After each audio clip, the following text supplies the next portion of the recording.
I can't believe we've actually just gone and thrown that away. I just didn't believe that, man. Cruising 2-0 at half time. Newcastle being Newcastle, gonna fuck it up. It's you know what it is being a Toon fan. It's proper. It's really frustrating. It is absolutely frustrating. That performance. First half, absolutely mint. Second half, we just sat back and that Shelby chance right at the end. We'll talk about that in a second, but that's the decisive moment. Shelby puts that away. It's game hour. And it cost us 2 points and would have been in the top 10 and everything would have been rosy and everybody would have been singing and happy and disappointing. Obviously, this is a quick thoughts video, so I'll try and keep it quite short, you know. Let's go back to the original beginning then. So, you know, the lineups, Bournemouth, a couple of changes, what we predicted. We've seen the likes of, who was it again? Sorry, Francis moved from right back to centre back. We've seen Fraser start and Stanislas, but Newcastle side picked itself, you know, the great performance against Manchester United. Rafa didn't change anything around too much. I think that was the right decision to do, to start with the same side going in to the Bournemouth game with the same side of Manchester United. I've got no qualms about that, but, you know, the first half was absolutely brilliant from Newcastle, yet we weathered the storm. A couple of chances from Bournemouth. I thought Bournemouth, probably the first 10 to 15 minutes, were probably slightly edged it, the better side. You know, they had the free kick where Shelby couldn't clear. And, you know, Wilson shoots low and Dubrovka saves it. And that was really the only first chance in the beginning of the first 15-20 minutes that Bournemouth had as well. And then, you know, that our first goal was an absolutely unreal ball by Shelby to set Richie free on the right. Fantastic ball. Richie's looking up. He fires low. I don't know what Steve Cook's doing, mind. And somehow, I don't know what Begovic is doing either. And then Gale has a tap in. He touches it. Can't believe his luck. Then just casually taps it in. Back in the back heel. You're thinking absolutely brilliant. Newcastle are now 1-0 up. Fantastic. We're cruising away from home, you know. We just need to go on and get that second goal, and that will probably kill the game off. That's what everyone was thinking. And it's just really frustrating, you know. Perez had a chance, you know.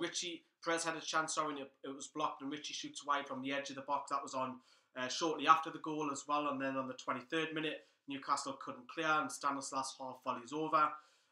You know, then the build-up was, you know, Bournemouth trying to get back in the game. They build up on the left flank. Gosling shoots over as well. So, although we were 1-0 up going after half an hour, you'd probably say Bournemouth probably didn't really massively deserve to be behind. But, you know, we got the look of the rub of the green, on when we scored that second goal. So, Bournemouth couldn't clear.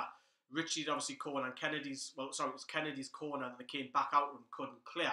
It falls to Perez on the right flank, and he just touches the ball and fires low. I don't know what Begovic is doing. It's an absolute horrendous error.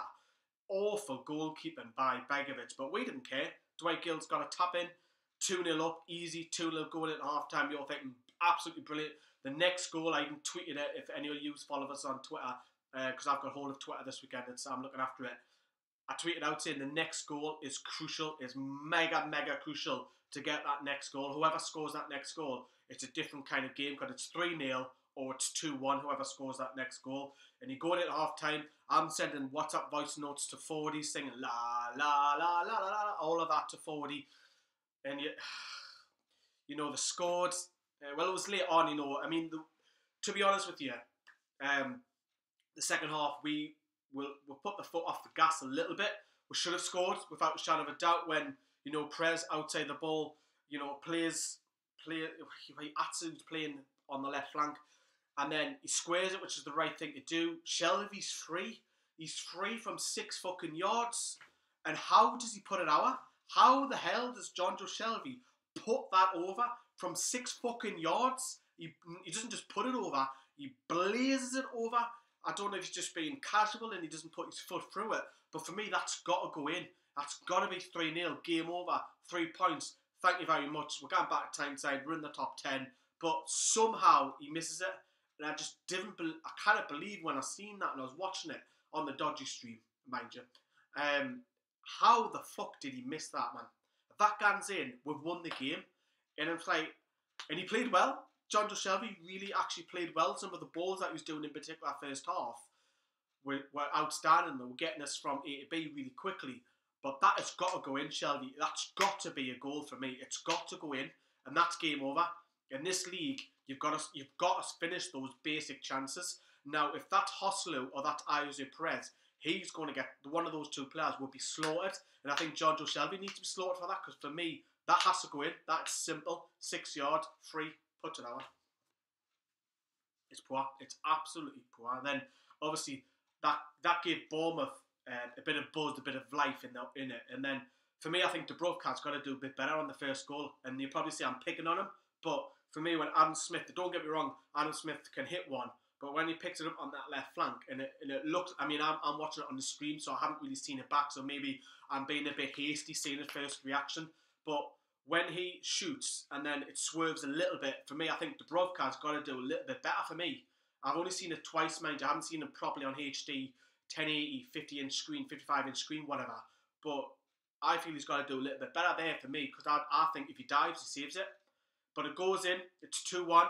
Squeaky bum time, you think, how in Newcastle? Just hang on, for fuck's sake. Hang on. And then the goal, the 88th minute, it had to be Dan Gosling, didn't it? You know, we were talking about Matt Ritchie might score against Bournemouth, but everyone forgot that they've got, you know, a former Newcastle player. And Dan Gosling's free. He's fucking free in that 6 yard box. How is he free? So we'll be looking back at the goals, the analyst goals, and I'll be picking on somebody like, and because you can't be free. Nathan Ake picks, well, there was a bit of build-up on the left flank, and then it falls to Nathan Ake, who crosses it lows. He spots Dan Gosling free, and then Gosling just casually trots into the 6 yard box, side foots it, and then it's a tap-in. So someone's not marking there. Now, obviously, I haven't seen it back fully, but that's preventable. The second goal in particular, the first goal I might be picking on Dubrovka a little bit, but that second goal, that is preventable without a shadow of a doubt. 2-2, 2 points dropped. It is, it's 2 points dropped. It definitely is. Yes, you probably would have took a point before the game started, and Bournemouth fans will actually be delighted that they came back and grabbed a point, but got to keep their momentum going. But on the positive though, it's a point. Not what we wanted, being in the position that we were in, but before the start of the game I would have took a point, and that's now 1 defeat in 8 in the league for Newcastle. So although that bottom of that table is really, really tight, I think I saw Newcastle 13th. I've just seen, correct me if I'm wrong, people, but it is drop points, but at least it's not a defeat. That's the only hope really that I'm clinging on to. And we've got Liverpool away next at Anfield, and they're scoring goals for fun. I think they've scored 4 today. So we're going to have to stop the likes of Salah and Mane and Firmino and everybody next week, which is another different kettle of fish, to be honest with you. I'm going to wrap up and read some of your online, what you are saying in the online chat as well. Then later on tonight, we'll have a player ratings video, and then we'll do the main review and hear from obviously behind the camp as well. So there's a couple more videos coming tonight after this one as well. But it's frustration. Shelby went rogue and cost us the game. That's by tactically Newt. How did we lose that man? NFC chance. Fuming, Harrison, Gura.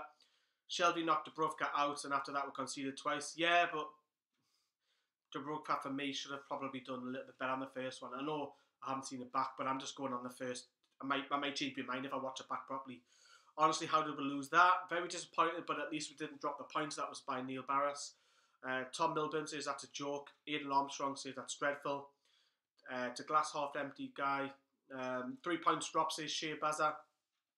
We were shocking for dropping points from win positions. 2-2 Southampton lost to Bournemouth at home and should have won. How many times will this happen? And that's by Tom Gray.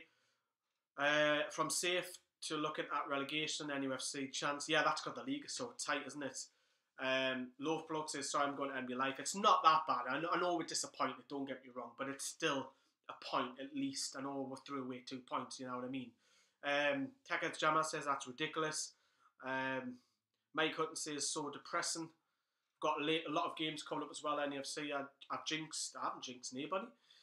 Rafa needs to give Shelby a hiding, but actually I think Shelby played all right in the first probably hour, because he was releasing our wingers, and we were saying that the tactic boards behind us that I think Bournemouth need to close down Shelby a lot, and they didn't really do that, and I was quite surprised by that. But he's got to score. He's got to score that goal, that 6 yards. You know, everyone's going to be talking about the night on Match of the Day, and if you watch Sky Sports Match Choice as well, everyone will be talking about that as well.